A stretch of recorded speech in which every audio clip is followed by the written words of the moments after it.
Hey, and welcome back to Girl Chat Sports. We are on episode 28, and of course, I'm Melissa Ferris, one of your hosts here, and my co-host, Stephanie Washington. with the mostest. There has been a lot going on in sports. First of all, we're currently recording as Game 2 of the World Series is taking place right now. Chicago is up 2-0, and Cleveland is ahead 1-0 in the series. They're still in Cleveland. Cleveland's had a major week in sports. So this is kind of like a crazy part of sports this time of year. We've got the World Series, NBA just started officially as of yesterday. Football's going strong. We're halfway through the season almost. It's like a sports wonderland. It is. It's like Disneyland. It's a happy place. And it's so much that you can't keep up.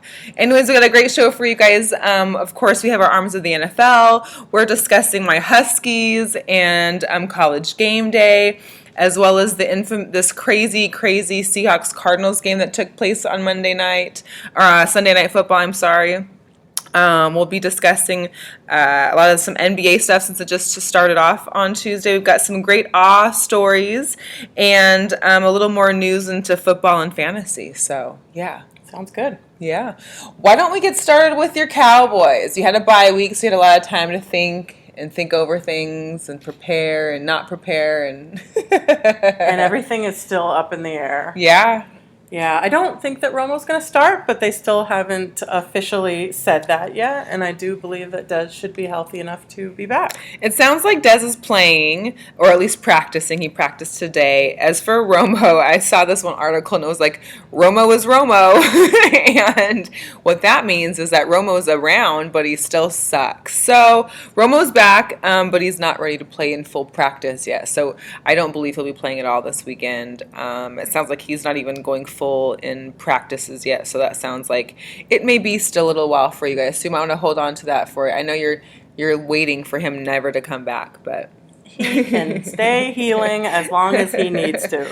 But that Dak situation, I mean, I'm happy for Dak. I'm glad he's been doing so well, and unfortunately, I can't stand that the Cowboys are doing so well right now because of him, but I do appreciate him and Ezekiel Elliott's talents.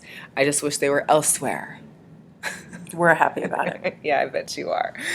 Unlike my Seahawks, which, I mean, this is the kind of day I had. My coworker the next day at work brought me a maple donut, which is my favorite, because she knows just like how much I was probably going through on Sunday night. Like it was, I don't know if you guys out there, I'm sure you have seen it. It was Sunday Night Football. Seahawks were in Arizona. If you don't know the history, we're obviously NFC West division rivals. We've been back and forth. They beat us last year in the playoffs to play the Panthers. Our kicker, I want to say Josh. We'll get to Josh later, who used to be a Seahawk kicker. But Steven Hauschka, our kicker, has a little bit of a problem kicking, I guess you could say, in Arizona, between their turf and maybe it's just some bad mojo over there. I think he might need some sage burned in that place for him. But he missed the winning field goal. Not just him, but also the Cardinals kicker, Costessa, Sedenza, whatever. He missed their go-ahead kick field goal in overtime. This was a 6-6 game, tied. There hasn't been a tie in overtime with no touchdown since I think it was, I don't even remember, it was like 40-some years ago or like in the 70s.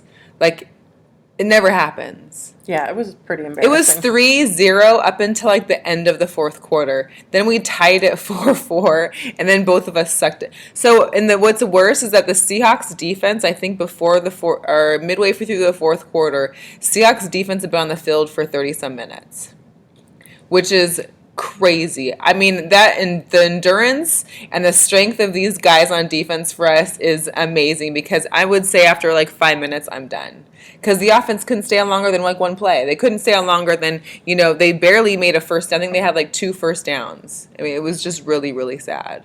Well, your defense was something to be proud of in that game. Yeah, unfortunately. If we would have had nice kick at the end. And the thing with the kicker situation is we always hear about, okay, you only have one job. It's to kick the football. You only have one job. But what you forget, and I think what some people are always talking about is like, okay, well, just like with a quarterback or a receiver or a running back, you're always going to miss a play. You're going to miss a catch. You're going to miss an opening. You're going to fumble a ball. I understand all that. However, the kicker literally, under the 30-yard line for a kick, you should be making that in your sleep. I agree. There shouldn't be a problem unless someone blocks it. Had that kick been blocked, I could understand. Had that kick been at 53 yards, I could see that he could have missed it. And he was right dead center, too. It was dead center. So when people tell me, oh, well, everybody misses, everybody has, well, no, because the kicker has two jobs: to kick a field goal or an extra point and to punt the ball. Two. A quarterback has many jobs. They need to throw, pass, they need to know all these extra plays. Same with wide receivers, running backs, even defense. They all have to know all these different plays they have to run and communicate. The kicker has two jobs. Got to get it right. Yeah. So I love you, Hauschka. I'm still supporting you. I'll be supporting you this weekend in New Orleans. So please don't make me come after you after the game. In other news, Cam Chancellor, it was amazing that our defense was doing that great also because Cam Chancellor's been out for 2 games with a groin injury that he got in practice. Oh. I understand you get injured, but it's like, man, you were injured in practice and now we haven't had you for 2 games. Like, I don't know. It's hard. The other issue that people found in our game was Bobby Wagner had blocked a couple kicks. Actually blocked one, and the second one pretty much put the fear in God into the kicker, and he missed it. So he had basically leaped over the defenders, and so there was some questioning into regards to it, if it was being legal or not. Did he use them as a crutch to push over? Did he touch them on the way down? Did he land on them? Or did he get a running start? All of those would be illegal, and there would be a penalty for. However, that was not called either. So he did get away. A last little tidbit of Seahawk news. There was a stat, which, we don't do all the stats here on our show. We're kind of statless sometimes. Statless in Las Vegas. But there was this stat in regards to Russell Wilson and his rushing yards. So 2012, when he first had his first season and was drafted, he had 489 rushing yards. 2013, he had 539. 2014, 849. That's also the year that won the championship. 2015, 553. How much do you think he has for 2016? Probably not a lot. He hasn't been healthy. 33. Ouch. So I'm thinking, okay, yeah, Russell's still injured. He swears up and down through all the interviewing that he is 100%, he's good to go, but it's kind of clear that he's not. And I find out why. I know why. He's got baby on his mind. Oh, he sure does. So him and Sierra did announce, I think it was yesterday via all social media, that the couple that I'm going to hence declare as Sierra are expecting a baby. And I almost feel like, even though, let's say Russell is 100%, it's almost like he's not running or taking those chances because he wants to be around and maybe be able to walk or be able to stand up straight for when his baby's delivered. So I don't know. Interesting. Yeah, crazy. So back to the other previous Seahawker news. There's a big stuff going on with Josh Brown. If you haven't heard about it, Josh Brown was drafted by the Seattle Seahawks as a kicker and has come into some scrutiny in regards to domestic violence between him and, I don't know, did you get a chance, is it his current wife or are they already? Ex-wife. Yeah. Okay, so him and his ex-wife. There is a lot of history they have in domestic violence that stems from actually being in Seattle. They still had a property there that they lived at, and back in, I think the most recent stuff came out as of May 2015 in regards to him basically admitting that he emotionally, verbally, and has physically abused her. And it was interesting because the NFL has this huge stance on domestic violence. I mean, we all know the Ray Rice case and the Hardy case. And all of a sudden you hear about the Josh Brown thing, and he's admitting it. And granted, there's no video of him in an elevator, but we get the picture. And he gets a 1-game suspension. Yeah, that was pretty tough. But apparently, according to the NFL, they said that they didn't actually receive all the documentation until this recent Wednesday. Yeah, and I think I had read something that a lot of it was in regards to some kind of like counseling that he was receiving, like him, I guess, divulging this information in journals and stuff was part of his. I don't know if it was marriage counseling. I don't want to speculate or not, but it was some kind of counseling or kind of relationship counseling that him and his wife were going through. So maybe it was like a confidential thing that they couldn't disclose out necessarily. But it sounds like there had been some things. I know that there was some topic in regards to when it was the Pro Bowl and his wife had to get a separate hotel room and that the NFL was aware of it. So there's a lot of things where I think the ball might have been dropped. And at first he was put onto... The commissioner's exempt list. Correct, the commissioner, which I think it's kind of like, hey, you were in trouble, but we really don't want to let you go or have to have you get fired, so let's have you sit here. Adrian Peterson, we all know his case with the child endangerment. I have my own I guess opinions on that as a previous CPS worker. However, he was on there for the entire year and got off and is obviously no longer playing now because he's injured, but Josh Brown got put on there originally. However, he did get recently released from the Giants. So he is now a free agent. And kind of like Ray Rice, we'll see if he gets picked up anytime soon. I'm going to bet not. Yeah, thanks, Giants, for finally stepping up. Oh, my gosh. What else do you got over there? Anything good? Ooh, guess what? There are no more undefeated teams. Yay! And I couldn't believe that the Eagles were the one that took the Vikings down. Yeah, that pretty much sucked. That is crazy. And, it's funny because it's like Carson Wentz had like great, 4 games, and it was like 2 kind of okay kind of games. And then bam, I'm going to hand the Vikings their first loss. So kind of crazy. Sam Bradford got booed pretty hardcore there in Philly because, of course, he used to play for the Eagles. Yeah, but what was kind of which was interesting is that between Wentz and Bradford, they had combined 5 turnovers in the first quarter.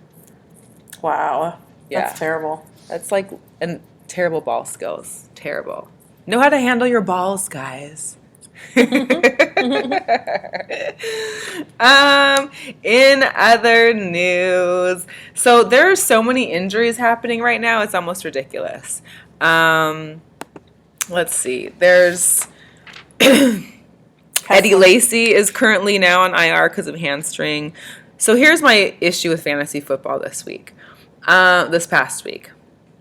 My Ben Roethlisberger was the quarterback in two of my leagues, and he got injured, and he's gone for 3 to 4 to 5 weeks. So I had to pick up a new quarterback. And previously, I had used Brian Hoyer because he had a huge 2 games that was over 60 points. He was doing great since Cutler had got injured. It's like, I'll pick up Brian Hoyer. They're playing against, I can't remember who they played against, but it was it was going to happen. The Bears were going to do good. So this was Thursday night's game last week, and Brian Hoyer gets injured and is out in the first quarter. I think second quarter. So there goes my fantasy teams because I had put him back into 2 of the leagues. And so now Brian Hoyer is now gone because he had a broke left forearm, and he's going to be out for 6+ weeks. Lucky for the Bears, Cutler's coming back. Well, I guess that could be unlucky because Cutler necessarily isn't doing well for them anyway.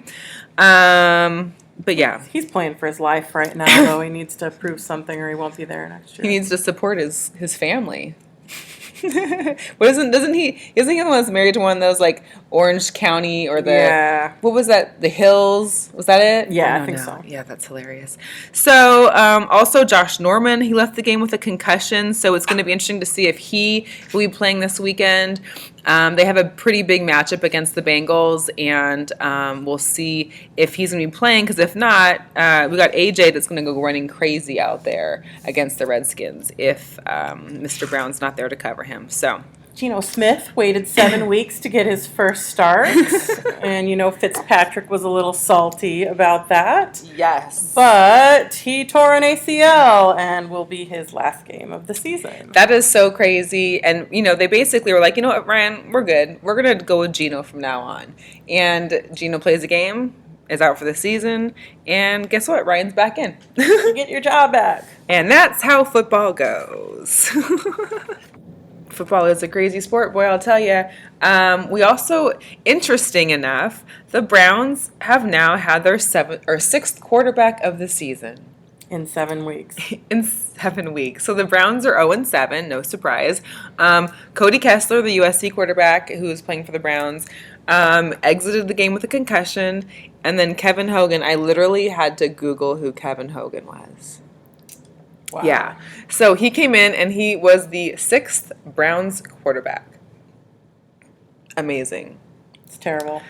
Yeah, and then there's Adam Vinatieri, who was my kicker now, who scored me crazy points in fantasy football. He set the new NFL world record, or, well, I guess NFL record, for 43 straight made field goals. That's a lot of field goals straight. Like, hello, maybe Seattle or Cardinals want to have him on the team.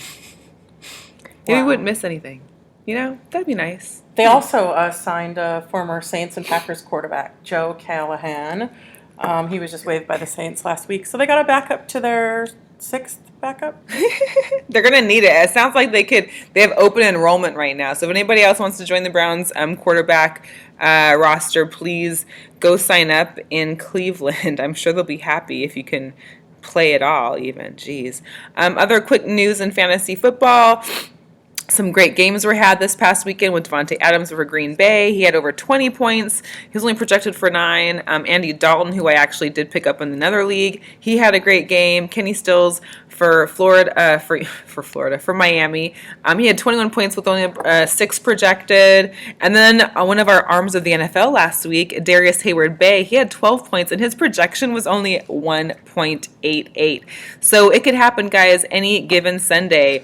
Also, there were some lows as well. Jamal Charles had some knee issues. He had 0 yards. So that hurt for those fantasy football players. LaShawn McCoy was only held to 11 yards. Allen Robinson only had 9 yards. And even Amari Cooper, who always has big games for the Oakland Raiders, had 29 yards. So these guys all pretty much, hopefully all were on your same team, because then you probably lost like I did. But, hey, that's what happens. You never know. It's always a crazy game. Running backs had some good games as well. Matt Forte, Jeremy Hill, which is crazy because Jeremy Hill hasn't had a great game for like 2 years.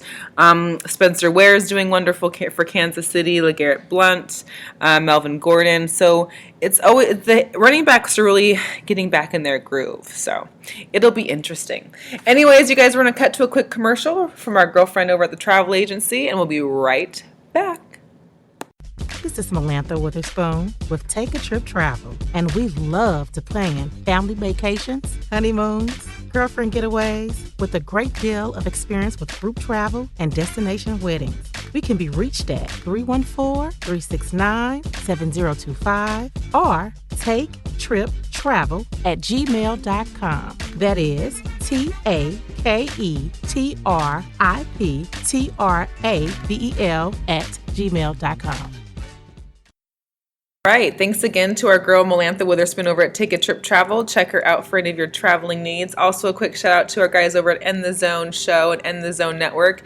What's up to Palmer Alexander and Arlington Lane holding it down? Thanks, guys. Hey, one other thing about NFL that we wanted to touch on was a record that was broke by Adam Vinatieri. He hit a 33-yard field goal against the Colts, and he set an NFL record, 43 consecutive makes. So he's the most clutch kicker in NFL history and Hall of Fame bound. So I thought that was pretty proud moment for him. Hall of Fame bound. Get your jacket, huh?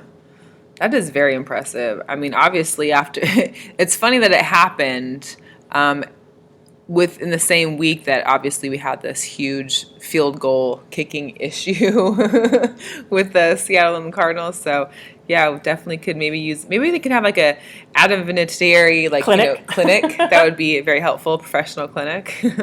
Anyways, on to college football. Just real quick, because there's only a few things that I want to touch on in here, and I'm not sure what you had. But my Huskies are number 4. We're number 4. Yeah. So it is our highest ranking since 2000 when we were ranked number 3. And I actually was in school in 2000. Don't do the math. And it was a great time to be alive, let me tell you, as a Husky alum. I'm super excited for these guys. They took over and they beat Oregon State huge at home. Browning had he's had 26 touchdowns for the season. They were 31 at half, and it was 31-0 at half, and it was 21-0 in the first quarter. Ouch.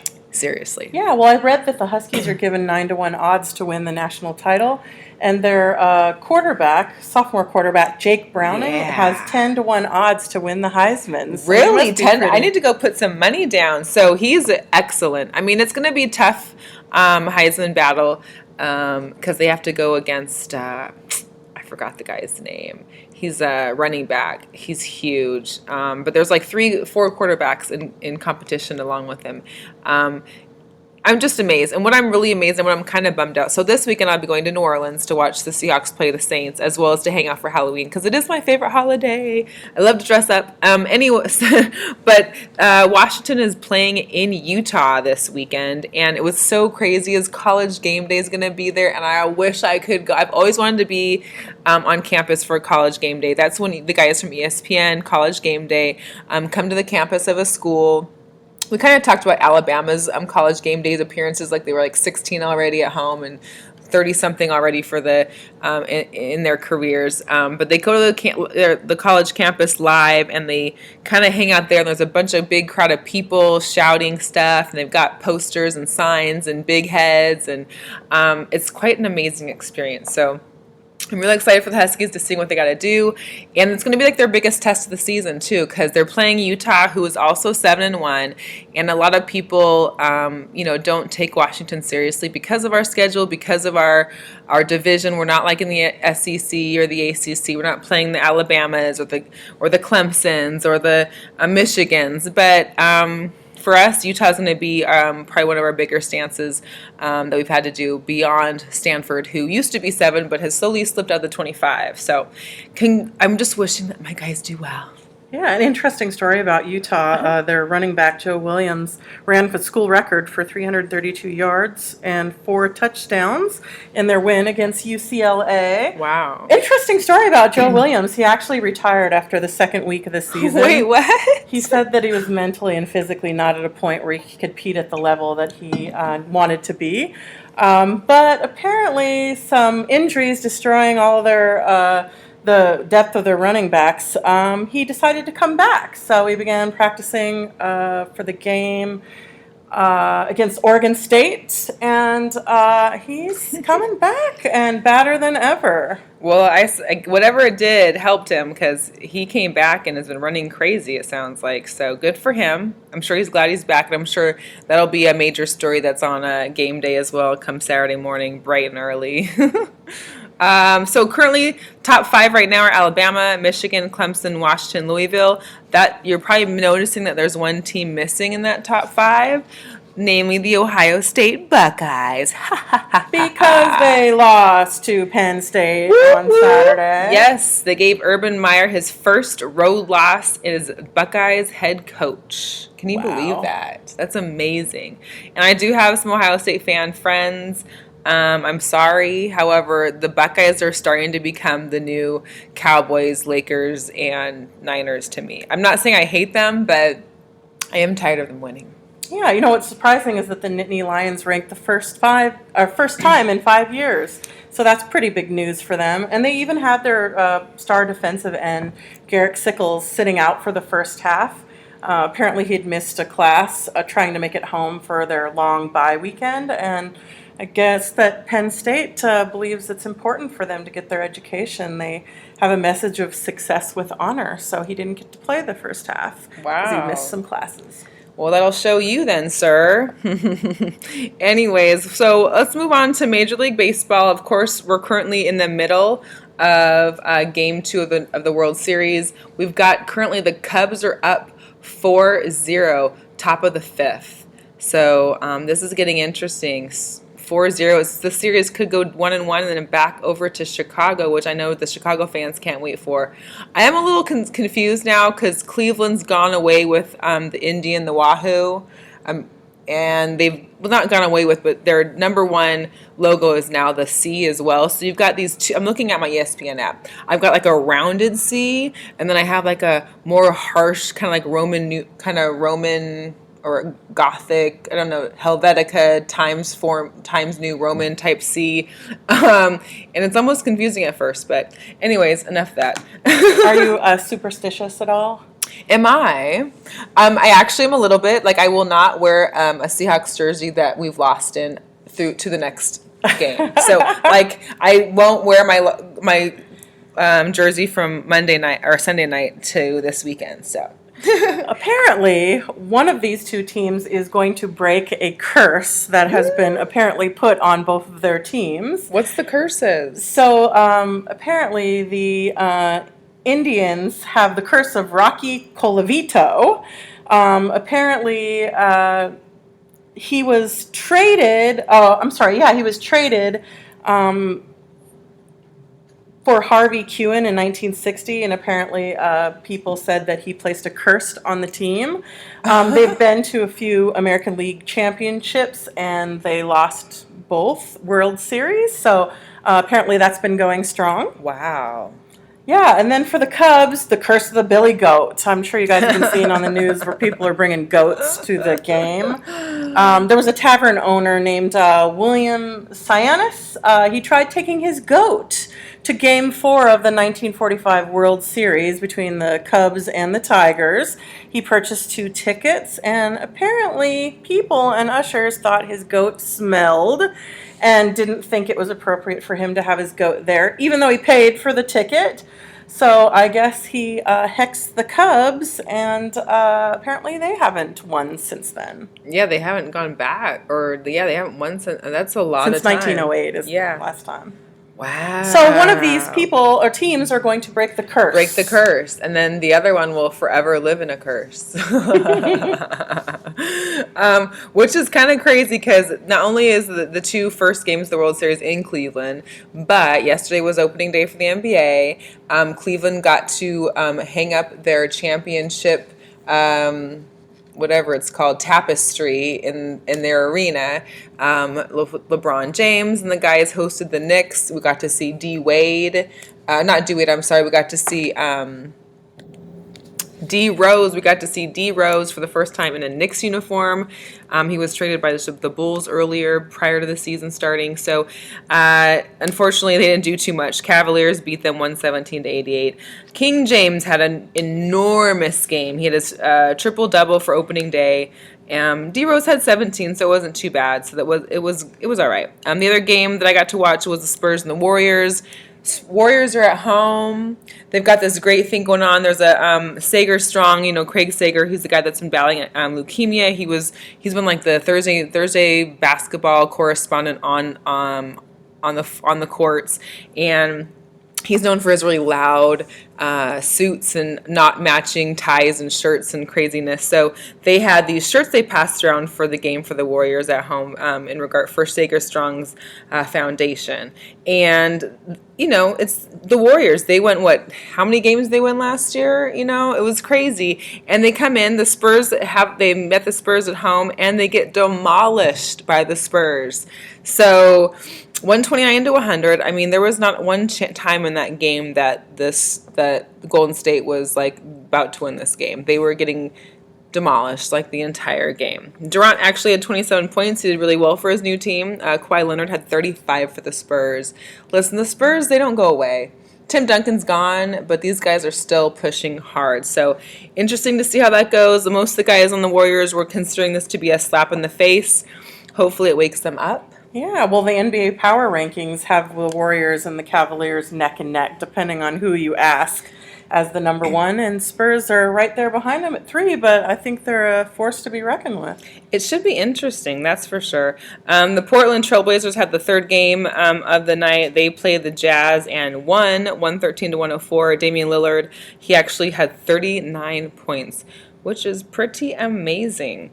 Another little tidbit that's close to home is Chris Hansen, the billionaire that basically wanted to bring the Kings to Seattle previously and wasn't able to, he has basically said that he is going to be bringing an expansion team. He wants an NBA expansion team back in Seattle, and that he is willing to build build an arena with no cost to the public. He will privately fund this arena, which is something that people here in Las Vegas, I'm sure, would really be rooting for, because since we're having to shell out $750 million public dollars for a new NFL stadium, Mr.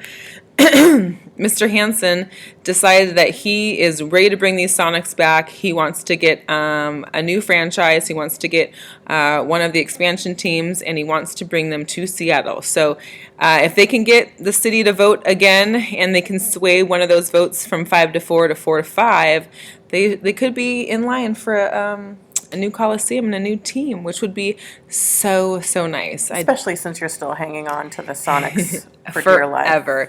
I've always been a Bulls fan since day one, but let me tell you about my Sonics. I do miss those guys too. So that was an interesting story. I'm really eager to see how that turns out. And I don't know. I think the Lakers played today. That's your guys. I know you're a Laker fan, so. Yeah, I just missed all the games yesterday, so I'm Well, only 3 yesterday. I think they played a day. Oh, here's the big news. Not only do I have 3 fantasy football teams, but I was recruited to play fantasy basketball, and I actually really don't know how to play fantasy basketball, so this should be interesting. You stay busy. Oh my God, it's all on my phone.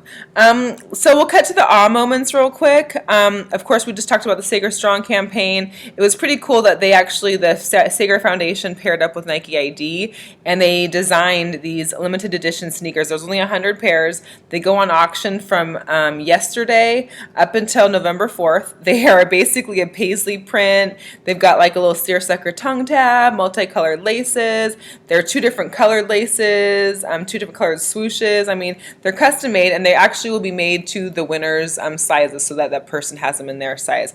It's a pretty cool thing that they can do, and again, there's only going to be 100 of them, so it's kind of, and they literally scream Craig Sager to you when you look at him.